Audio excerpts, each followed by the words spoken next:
అంటే కాంగ్రెస్ ప్రభుత్వం నిరుద్యోగులను మేము అధికారంలోకి రాగానే ఉద్యోగాల కల్పన చేస్తాం, జాబ్ క్యాలెండర్ ఇస్తామని రకరకాల వాగ్దానాలు నిరుద్యోగులకు ఇచ్చి అధికారంలోకి వచ్చింది. నిరుద్యోగులు కూడా నమ్మారు. కానీ ఇప్పుడు నిరుద్యోగుల నుంచి వస్తున్నటువంటి మాటే మేము కాంగ్రెస్ మాటల్ని నమ్మి మేము ఇవాళ కాంగ్రెస్ వైపు ఉన్నాం, కానీ ఇవాళ కాంగ్రెస్ ప్రభుత్వ అసలు నీతి ఏంటో అసలు వైఖరేంటో తేడా తెల్లమైంది అంటూ నిరుద్యోగులు వ్యాఖ్యానిస్తున్నారు. నిరుద్యోగులు చాలా తీవ్రంగా ఫైర్ అవుతూ వాళ్ళు ఆందోళన బాట బట్టి రోడ్డు ఎక్కాల్సినటువంటి పరిస్థితి వచ్చింది. మా ప్రతినిధి ఉదయ్ మరింత సమాచారం అందిస్తారు. ఉదయ్, కాంగ్రెస్ ప్రభుత్వంలో నిరుద్యోగులు ఎదుర్కొంటున్నటువంటి సమస్యలేంటి, నిరుద్యోగుల ఆగ్రహానికి కారణం ఏంటి, వాళ్ళు ఎందుకు రోడ్డు ఎక్కాల్సినటువంటి పరిస్థితి వచ్చింది?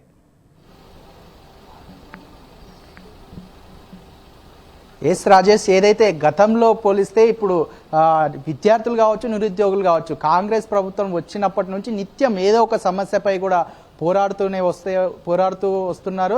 దీంతోపాటు ఏదైతే నిత్యం ఇందిరా పార్కులో కావచ్చు, అటు బషీర్బాగ్, సోమాజిగూడలో అనేక అంశాలపై మీడియా సమావేశం ఏర్పాటు చేసి కూడా తమ సమస్యలు ప్రభుత్వానికి విన్నవించేలా కూడా పెద్ద ఎత్తున గలం వినిపిస్తున్న పరిస్థితి మనం గత కొద్ది రోజుల నుంచి చూస్తున్నాం. నిత్యం విద్యార్థులు ఏదైతే హాస్టల్ వసతులు కావచ్చు, ఫుడ్ వసతులు అంటే హాస్టల్ విద్యార్థుల సమస్యలపై ఇప్పటికీ అనేక ధర్నాలు నిర్వహించినా కూడా ఈ ప్రభుత్వం నిమ్మకు నీరెత్తినట్టుగా చూస్తూ ఉంది. ఏదైతే విద్యార్థులను గతంలో ఎన్నికల సమయంలో అంటే రెచ్చగొట్టి కాంగ్రెస్ ప్రభుత్వం వస్తే విద్యార్థుల నిరుద్యోగుల భవిష్యత్తు మారుతుంది, నిరుద్యోగులకు కొత్తగా వచ్చిన ప్రభుత్వం అండగా ఉంటుందని చెప్పి గతంలో నిరుద్యోగులను రెచ్చగొట్టి కాంగ్రెస్ ప్రచారానికి కేవలం వాడుకున్న పరిస్థితి చూస్తూ ఉన్నాం. ఏదైతే గతంలో కేంద్రం నుంచి రాహుల్ గాంధీని పిలిపించి అశోక్ నగర్లో కూడా నిరుద్యోగులతో కలిసి మాట్లాడించి మేము భరోసా ఉన్నాం, ఉద్యోగాలను మేము ఇస్తాం, మెగా డిఎస్సి ప్రకటిస్తామని చెప్పి అదే అశోక్ నగర్లో రెచ్చగొట్టిన నాయకులు ఇప్పుడు నేడు కేవలం పదవులు రాగానే కూడా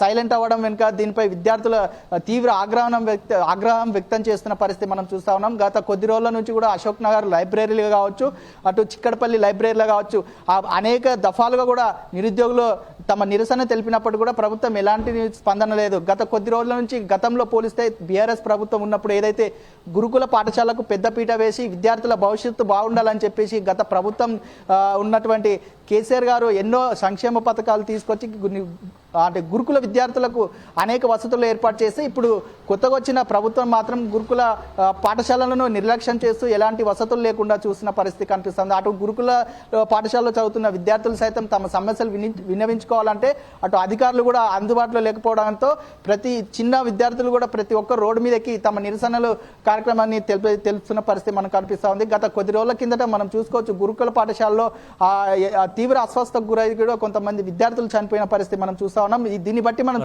రాగానే సంవత్సరంలో 2 లక్షల ఉద్యోగాలు మేము భర్తీ చేస్తాం, ఇది కాంగ్రెస్ పార్టీగా ఇచ్చినటువంటి హామీ. కానీ ప్రభుత్వంలోకి వచ్చిన తర్వాత ఆ 2 లక్షల ఉద్యోగాల ప్రక్రియ ఏమైందో అనేది సమాధానం చెప్పట్లేదు. ఆల్రెడీ 9 months కంప్లీట్ అవుతున్నాయి. ఇంత వాళ్ళు చెప్పినటువంటి లెక్క ప్రకారం ఇంకా 3 నెలలే ఉన్నాయి. ఆ 3 నెలల్లో 2 లక్షల ఉద్యోగాలు ఫిలప్ చేయాలి. సో అది అవకాశం అయితే కనిపించట్లేదు. సో దాని పట్ల తర్వాత ఒక జాబ్ క్యాలెండర్ అయితే ప్రకటన చేశారు. ఆ జాబ్ క్యాలెండర్లో కూడా ఎటువంటి స్పష్టత లేదు.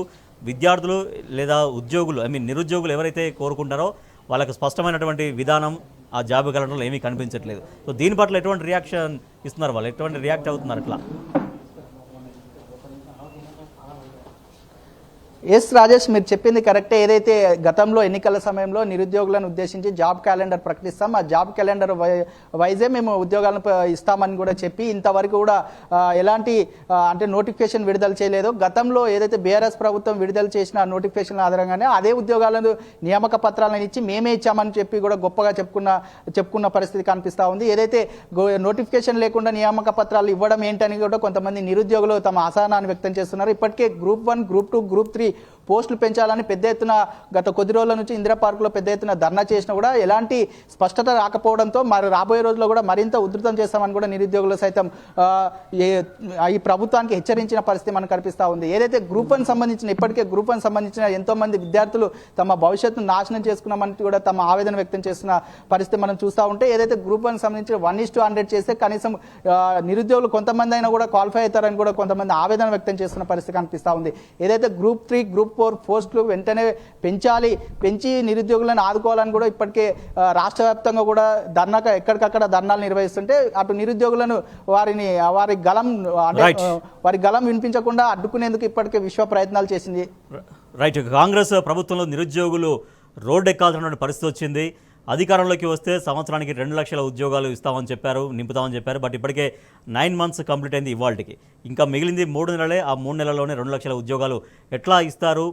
మాకు చెప్పినటువంటి జాబ్ క్యాలెండర్ ఏంటి, మీరు ఇచ్చినటువంటి జాబ్ క్యాలెండర్ ఏంటి అంటూ నిరుద్యోగులు ఇది కాంగ్రెస్ పార్టీ యొక్క, కాంగ్రెస్ ప్రభుత్వం యొక్క అసలు నైజం, అసలు రూపం అంటూ తీవ్రంగా మండిపడుతున్నారు. దాంతోపాటుగా ఖమ్మంలో మన విపరీతంగా వరదలు వచ్చాయి. ఖమ్మం కావచ్చు, మహబూబాద్ కావచ్చు, ఇంకా నల్గొండలోని కొన్ని ప్రాంతాలు.